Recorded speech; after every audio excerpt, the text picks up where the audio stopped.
ಅಸ್ಸಲಾಮುಅಲೈಕುಮ್. ನಮಸ್ಕಾರ ಸ್ನೇಹಿತರೆ. ನನ್ನ ಹೆಸರು ಶಫಿ ಅಂತ.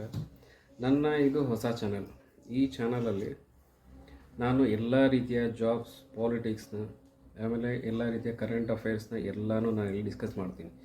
ಇವತ್ತು ಡಿಸ್ಕಸ್ ಮಾಡ್ತಾ ಇರೋ ಒಂದು ಟಾಪಿಕ್ ಬಂದು ಯುರೋಪ್ನ ಲಿಥುವಾನಿಯಾ ಕಂಟ್ರಿದು. ಈ ಯುರೋಪಲ್ಲಿ ಶೆಂಜನ್ ರೀಜನ್ ಅಂತ ಒಂದಿದೆ. ಈ ಶೆಂಜನ್ ರೀಜನಲ್ಲಿ ಟೋಟಲ್ 28 ಕಂಟ್ರೀಸ್ ಬರುತ್ತೆ.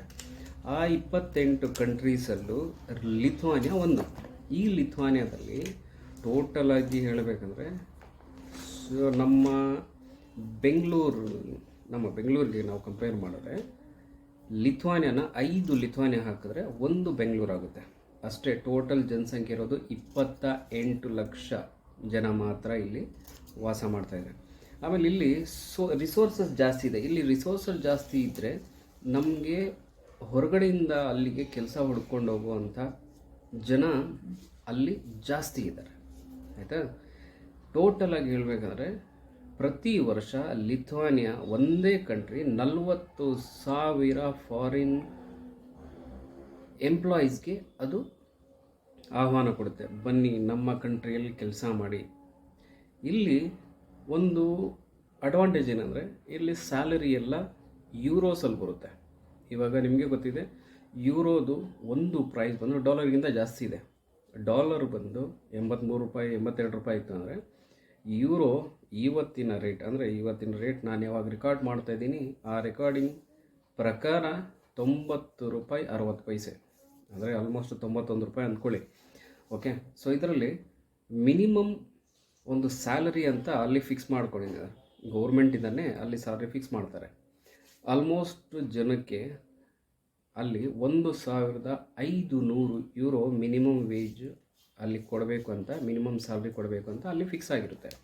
ಸೊ ಇಲ್ಲಿ ನಾವು ಅಲ್ಲಿ ಜನಸಂಖ್ಯೆಗೆ ಆಮೇಲೆ ಅಲ್ಲಿರೋ ಏರಿಯಾಗೆ ನಾವು ಕಂಪೇರ್ ಮಾಡಿದ್ರೆ ಎಲ್ಲಿ ಕೆಲವು ಸಂಬಂಧ ಇಲ್ಲ. ಅಂದರೆ ಟೋಟಲಾಗಿ ಹೇಳಬೇಕಾದ್ರೆ 28 ಲಕ್ಷ ಜನ 65,300 ಸ್ಕ್ವೇರ್ ಕಿಲೋಮೀಟ್ರಲ್ಲಿ ಇದ್ದಾರೆ ಅಷ್ಟೇ. ಸೊ ಇಲ್ಲಿ ಪ್ರತಿ ವರ್ಷ 40,000 ಜನ ಅಲ್ಲಿ ಕೆಲಸ ಮಾಡೋದಕ್ಕೆ ಹೋಗ್ತಾರೆ. ಅಂದರೆ ಹೋದ ವರ್ಷವೇ ನೀವು ಲೆಕ್ಕ ಹಾಕ್ಕೊಳ್ಳಿ, 2023 ಕೋಟಾ ಪ್ರಕಾರ ಇಲ್ಲಿಗೆ 40,000 ಜನರ ಅಲ್ಲಿ ಒಂದು ರಿಕ್ವೈರ್ಮೆಂಟ್ ಇತ್ತು. ಈಗ ಅದು ಸೇಮ್ ಈ ವರ್ಷವೂ ಕೂಡ ಅದು ಸೇಮ್ 2024ಕ್ಕೆ 40,000 ಜನ ಇಲ್ಲಿ ಎಂಪ್ಲಾಯೀಸ್ಗೆ ಮತ್ತೆ ಬಂದು ಇಲ್ಲಿ ಕೆಲಸ ಮಾಡಿ ಅಂತ ಆಹ್ವಾನ ಕೊಟ್ಟಿದ್ದಾರೆ. ಆಯಿತಾ? ಈ ಲಿಥುವಾನಿಯಾ ಕಂಟ್ರಿಯ ಒಂದು ಟೋಟಲಾಗಿ ನಮಗೆ ಒಂದು ಒಳ್ಳೆ ರೀತಿಯ ವೀಸಾ ಸಕ್ಸಸ್ ರೇಟ್ ಇದೆ. ಟೋಟಲಾಗಿ ಹೇಳಬೇಕಂದ್ರೆ 20 ಹ್ಯಾಪಿಯೆಸ್ಟ್ ಕಂಟ್ರೀಸಲ್ಲಿ ಲಿಥುವಾನಿಯಾ ಕೂಡ ಒಂದು.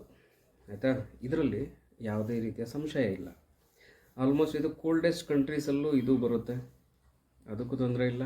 ನಮಗೆ ಯಾವಾಗಲೂ ಸೆಕೆ ಆಗುತ್ತೆ, ಬಿಸಿಲು ಜಾಸ್ತಿ, ಅದು ಇದು ಅಂಥದ್ದೇನು ಪ್ರಾಬ್ಲಮ್ ಇಲ್ಲ.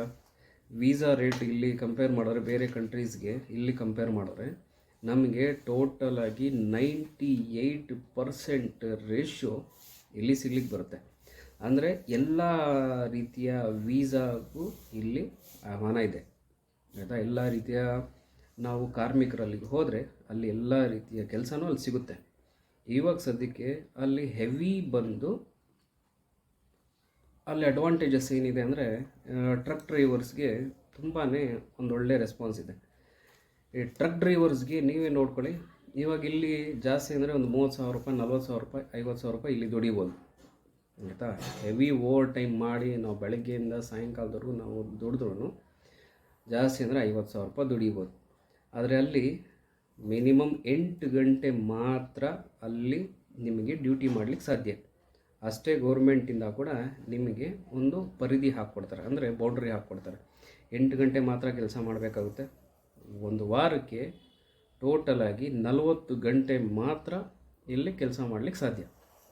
ಅಂದರೆ ಸಾಧ್ಯ ಅಂತ ನಾನು ಹೇಳಲ್ಲ, ಅದು ಬಂದು ನಮಗೆ ಭಾರತೀಯರಿಗೆ ಟೋಟಲಾಗಿ 80 ಗಂಟೆ ಕೊಟ್ಟರು ನಾವು ಕೆಲಸ ಮಾಡ್ತೀವಿ. ಆದರೆ ಗೌರ್ಮೆಂಟಿಂದ ಒಂದು ಸ್ಟ್ಯಾಂಡರ್ಡ್ ಆಗಿ ಒಂದು ಅವರು ಇದು ಬೌಂಡ್ರಿ ಥರ ಹಾಕ್ಕೊಟ್ಟಿರ್ತಾರೆ 40 ಗಂಟೆ ಮಾತ್ರನೇ ವರ್ಕರ್ಸ್ಗೆ ಇಲ್ಲಿ ಕೆಲಸ ಮಾಡಿಸ್ಬೇಕು ಅಂತ. ಸೊ ಇಲ್ಲಿ ನಾವು ನೋಡೋದಂದರೆ ಒಂದು ದಿನಕ್ಕೆ 8 ಗಂಟೆ ಮಾತ್ರ ಕೆಲಸ ಮಾಡಬೇಕು, ಆಯಿತಾ. ಆಮೇಲೆ ನೀವು ಪಾರ್ಟ್ ಟೈಮಲ್ಲಿ ಬೇಕಾದ್ರೆ ಬೇರೆ ಯಾವುದಾದ್ರೂ ಕೆಲಸ ಹುಡ್ಕೊಂಡು ಅಲ್ಲಿ ಕೆಲಸನೂ ಮಾಡ್ಬೋದು. ಸೊ ಅದೂ ಇರುತ್ತೆ, ನೀವು ಹೋಮ್ ಕಂಟ್ರಿಯಲ್ಲಿ ಇದ್ದು ಕೆಲಸ ಮಾಡ್ತಾ ಇದ್ದರೆ. ಓಕೆ, ಇವಾಗ ಹೆವಿ ಟ್ರಕ್ ಡ್ರೈವರ್ಸ್ಗೆ ಅಲ್ಲಿ ಜಾಸ್ತಿನೇ ಡಿಮ್ಯಾಂಡ್ ಇದೆ. ಈ ಡಿಮ್ಯಾಂಡ್ ಎಲ್ಲಿಂದ ಕ್ರಿಯೇಟ್ ಆಗ್ತಾಯಿದೆ ಅಂದರೆ, ಜಾಸ್ತಿ ಸಂಪನ್ಮೂಲಗಳು ಹೊರಗಡೆಯಿಂದ ನಮ್ಮ ಕಂಟ್ರಿಯಿಂದ ಹೊರಗಡೆ ಕಳಿಸ್ಬೇಕು, ಇಲ್ಲ ಅಲ್ಲಿಂದ ಏನಾದರೂ ಗೂಡ್ಸ್ನ ಇಲ್ಲಿ ತಗೋಬೇಕು ಅಂದರೆ ಒಂದು ಮೇನ್ ಮಾಧ್ಯಮ ಅಂದರೆ ಅದು ಟ್ರಕ್ಸ್. ಅದರಲ್ಲೂ ಹೆವಿ ಟ್ರಕ್ ಡ್ರೈವರ್ಸ್ ಇಲ್ಲಿ ಕೆಲಸ ಮಾಡಲಿಕ್ಕೆ ಜಾಸ್ತಿ ಅಂದರೆ ಜಾಸ್ತಿ ಇಲ್ಲಿ ಆಸಕ್ತಿ ಹೊಂದಿದ್ದಾರೆ.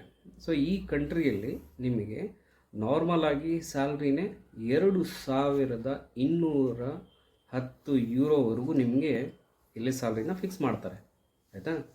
ಇಲ್ಲಿ ಮಂಡೇ ಟು ಫ್ರೈಡೇ ಮಾತ್ರ ಕೆಲಸ, ಅಂದರೆ ಸೋಮವಾರದಿಂದ ಶುಕ್ರವಾರದವರೆಗೂ ಅಷ್ಟೇ ನಿಮ್ಮ ಕೆಲಸ, ಆಯಿತಾ. ನಿಮ್ಗೆ 2 ದಿನ ಲೀವು ಸಿಗುತ್ತೆ.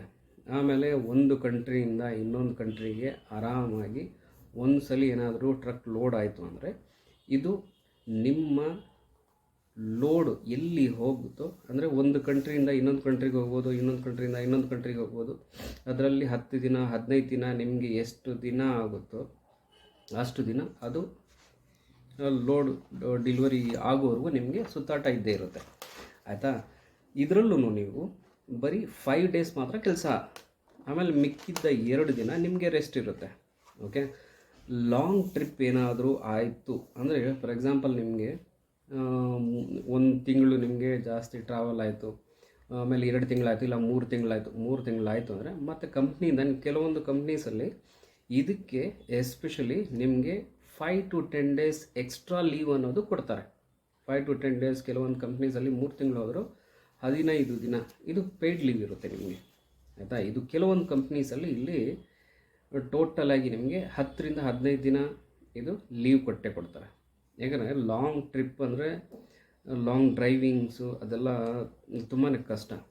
ಸೊ ಇಲ್ಲಿ ನಿಮಗೆ ಕಂಪ್ನಿ ಕಡೆಯಿಂದ ಇಷ್ಟೆಲ್ಲ ಬೆನಿಫಿಟ್ಸ್ ಎಲ್ಲ ಕೊಡ್ತಾರೆ. ಆಮೇಲೆ ನಿಮ್ಮ ಸ್ಯಾಲರಿ ಏನಿದೆ 2210 ಯೂರೋ, ಇದು ನಾರ್ಮಲ್ ಆಗಿ ಇದು ಫಿಕ್ಸ್ ಆಗಿರುತ್ತೆ. ಆದರೂ ಓವರ್ ಟೈಮ್ ಏನಾದರೂ ಇತ್ತು, ಆಮೇಲೆ ಕಡಿಮೆ ಖರ್ಚಿನಲ್ಲಿ ನೀವೇನಾದರೂ ಅಂದರೆ ನೀವು ಲಾಂಗ್ ಡ್ರೈವಿಂಗ್ ಹೋಗೋ ಟೈಮಲ್ಲಿ ಏನಾದರೂ ಸೇವ್ ಮಾಡಿದ್ರಿ, ಸೊ ಅದರಿಂದನೂ ನಿಮಗೆ ಎಕ್ಸ್ಟ್ರಾ ಬೆನಿಫಿಟ್ಸ್ ಸಿಗುತ್ತೆ. ಆಮೇಲೆ ಎಕ್ಸ್ಟ್ರಾ ಇನ್ಸೆಂಟಿವ್ಸ್ ಆ ಥರ ಕೆಲವೊಂದು ಕಂಪ್ನೀಸಲ್ಲಿ ಎಕ್ಸ್ಟ್ರಾ ಇನ್ಸೆಂಟಿವ್ಸ್ನು ಅವರು ಅನೌನ್ಸ್ ಮಾಡ್ತಾರೆ, ಆಯಿತಾ. ಸೊ ಅದು ಬೆನಿಫಿಟ್ ಸಿಗುತ್ತೆ. ಆಮೇಲೆ ನಿಮಗೆ ಮೆಡಿಕಲ್ಲು ಸಿಗುತ್ತೆ. ಸೊ ಇದ್ರ ಬಗ್ಗೆ ಅಂತೂ ಚಿಂತೆ ಏನೂ ಇಲ್ಲ. ನಮ್ಮ ಸ್ಯಾಲರಿಯಲ್ಲಿ ಅಂದರೆ ನಮ್ಮ ಸಂಬಳದಲ್ಲಿ ಇದರಲ್ಲಿ ಇಷ್ಟು ಪರ್ಸೆಂಟ್ ಅಂತ ಅವರು ಟ್ಯಾಕ್ಸ್ ಅಂತ ಕಟ್ ಮಾಡ್ತಾರೆ. ಈ ಟ್ಯಾಕ್ಸನ್ನು ಅದರಲ್ಲೂ ಟ್ಯಾಕ್ಸ್ ಅಮೌಂಟಲ್ಲಿ ಏನು ಅಮೌಂಟ್ ಕಟ್ಟಾಗುತ್ತಾ ಆ ಅಮೌಂಟಲ್ಲಿ ಇಂತಿಷ್ಟು ಪರ್ಸೆಂಟ್ ಅಂತ ಸೋಷಲ್ ಸೆಕ್ಯೂರಿಟಿ ಬೆನಿಫಿಟ್ಗೆ ಅಂತ ಸಪ್ರೇಟಾಗಿ ಇಡ್ತಾರೆ. ಈ ಸೋಷಲ್ ಸೆಕ್ಯೂರಿಟಿ ಬೆನಿಫಿಟ್ ಏನು ಅನ್ನಂದ್ರೆ, ನಿಮಗೆ ಬೈ ಚಾನ್ಸ್ ಏನಾದರೂ ಹೆಲ್ತಲ್ಲಿ ಇಶ್ಯೂ ಆಯಿತು, ಇಲ್ಲ ಅಂದರೆ ನಿಮಗೇನಾದರೂ ಬೇರೆ ಎಲ್ಲಾದರೂ ಹೋಗೋ ಟೈಮಲ್ಲಿ ಏನಾದರೂ ಆ್ಯಕ್ಸಿಡೆಂಟ್ ಆಯಿತು, ಅಂಥ ಟೈಮಲ್ಲಿ ಏನಾದರೂ ನೀವು ಹಾಸ್ಪಿಟಲೈಸ್ ಆದ್ರಿ ಅಂದರೆ ಅಂಥ ಟೈಮಲ್ಲಿ ನೀವು ₹1 ಖರ್ಚು ಮಾಡೋಂಗಿರಲ್ಲ. ಈ ಟೋಟಲ್ ಬೆನಿಫಿಟ್ಸ್ ಎಲ್ಲ ಗೌರ್ಮೆಂಟ್ ಕಡೆಯಿಂದಲೇ ನಿಮಗೆ ಅವರು ಪ್ರೊವೈಡ್ ಮಾಡ್ತಾರೆ. ಸೊ ಇದನ್ನು ನಾವು ಇದು ಸೋಷಲ್ ಸೆಕ್ಯೂರಿಟಿ ಬೆನಿಫಿಟ್ ಇದೆಯಲ್ಲ ಅದರಲ್ಲಿ ಆ ಫಂಡಿಂದ ಅವರು ಪ್ರೊವೈಡ್ ಮಾಡ್ತಾರೆ, ಆಯಿತಾ. ಸೊ ಇದರಿಂದ ನಮಗೇನು ₹1 ಖರ್ಚು ಮಾಡುವಂಥ ಅವಶ್ಯಕತೆ ಇರಲ್ಲ. ಇವಾಗ ಟ್ರಕ್ ಡ್ರೈವರ್ಸ್ಗೆ ಯಾಕಿಷ್ಟು ವಾಂಟೆಡ್ ಇದೆ, ಯಾಕಿಷ್ಟು ಡಿಮ್ಯಾಂಡ್ ಇದೆ ಅಂದರೆ, ಇವಾಗ ಆಲ್ಮೋಸ್ಟ್ ಇದು ಸ್ಕಿಲ್ಡ್ ಲೇಬರ್ಸ್, ಇದು ಬ್ಲೂ ಕಾಲರ್ ಜಾಬ್ಸಲ್ಲಿ ಬರುತ್ತೆ. ಸೊ ಇದರಲ್ಲಿ ಬೆನಿಫಿಟ್ಸು ಜಾಸ್ತಿ ಇದೆ. ಆಮೇಲೆ ಬಂದು ನಿಮಗೆ ಬೆನಿಫಿಟ್ಸ್ ಜೊತೆಗೆ ನಿಮ್ಮ ಸ್ಯಾಲರಿ ಬಂದು ಇವಾಗ 2210 ಯೂರೋ ಅಂದರೆ ನೀವು ಲೆಕ್ಕ ಹಾಕ್ಕೊಳ್ಳಿ, ಇಂಡಿಯನ್ ಕರೆನ್ಸಿ ಪ್ರಕಾರ ಟೋಟಲಾಗಿ ₹2 ಲಕ್ಷ ಪ್ರತಿ ತಿಂಗಳು ನೀವು ದುಡಿಬೋದು. 2 ಲಕ್ಷ ಯಾರು ಸರ್ ಸುಮ್ಮನೆ ಕೊಡ್ತಾರೆ ಇಲ್ಲಿ ಇಂಡಿಯಾದಲ್ಲಿ ₹2 ಲಕ್ಷ ನೀನು ಇಲ್ಲಿ ತೊಗೊಂಡೋಗಪ್ಪ ಅಂತ ಯಾರೂ ಕೊಡಲ್ಲ ಅಲ್ವಾ. ಸೊ ಅದಕ್ಕೆ ನಾವು ಹೊರಗಡೆ ಹೋದರೆ ಯುರೋಪಲ್ಲಿ ನಮಗೆ ಲಿಥುವಾನಿಯಾ ಕಂಟ್ರಿಯಲ್ಲಿ ಇದನ್ನು ಪ್ರೊವೈಡ್ ಮಾಡ್ತಾ ಇದ್ದಾರೆ. ಆಯಿತಾ, ಆಲ್ಮೋಸ್ಟ್ ಇವಾಗ ಎಲ್ಲ ಕಡೆಯಿಂದನೂ ಅಲ್ಲಿಗೆ ಜನ ಬರ್ತಾ ಇದ್ದಾರೆ. ಜಾಸ್ತಿ ವೀಸಾ ಸಕ್ಸಸ್ ರೇಟ್ ಜಾಸ್ತಿ ಇರೋದ್ರಿಂದ ಅಲ್ಲಿ ಜನ ಏನು ಮಾಡ್ತಾರೆ, ಪ್ರತಿಯೊಂದು ಕೆಲಸಕ್ಕೂ ಅಲ್ಲಿ ಅಪ್ಲೈ ಮಾಡ್ತಾನೆ ಇರ್ತಾರೆ. ಅದರಲ್ಲೂ ಎಸ್ಪೆಷಲಿ ಹೆವಿ ಟ್ರಕ್ ಡ್ರೈವರ್ಸ್ಗೆ ಅಲ್ಲಿ ತುಂಬಾ ವಾಂಟೆಡ್ ಇದೆ. ಹೆವಿ ಟ್ರಕ್ ಡ್ರೈವರ್ಸ್ ಏನಾದರೂ ಇದರಲ್ಲಿ ನಿಮಗೆ ಇನ್ಫಾರ್ಮೇಷನ್ ಇನ್ನೂ ಜಾಸ್ತಿ ಬೇಕು ಅಂದರೆ ಕಮೆಂಟ್ಸಲ್ಲಿ ಡೀಟೇಲ್ಸ್ ಹಾಕ್ತೀನಿ ನಾನು. ಆಮೇಲೆ ನಾನು ಲಿಂಕ್ ಹಾಕ್ತೀನಿ, ಅದನ್ನು ಕ್ಲಿಕ್ ಮಾಡಿ ಟೋಟಲ್ ಡೀಟೇಲ್ ನೀವು ತೊಗೋಬೋದು. ಆಯಿತಾ, ಏನಾದರೂ ಮೆಸೇಜ್ ಮಾಡಬೇಕು ಇಲ್ಲ ಅಂದರೆ ನಿಮಗೇನಾದ್ರು ಇನ್ನೂ ಇನ್ಫಾರ್ಮೇಷನ್ ಬೇಕು ಅಂದರೆ ಕಮೆಂಟ್ ಮಾಡಿ, ಲೈಕ್ ಮಾಡಿ, ಶೇರ್ ಮಾಡಿ. ಇದನ್ನು ನನ್ನ ಚಾನಲ್ನ ಸಬ್ಸ್ಕ್ರೈಬ್ ಮಾಡಿ. ಇನ್ನು ನಿಮಗೆ ಹೆಚ್ಚಿನ ವಿವರ ನಾನು ಮುಂದಿನ ವೀಡಿಯೋದಲ್ಲಿ ಕೊಡ್ತೀನಿ. Thank you. Have a nice day. Good night.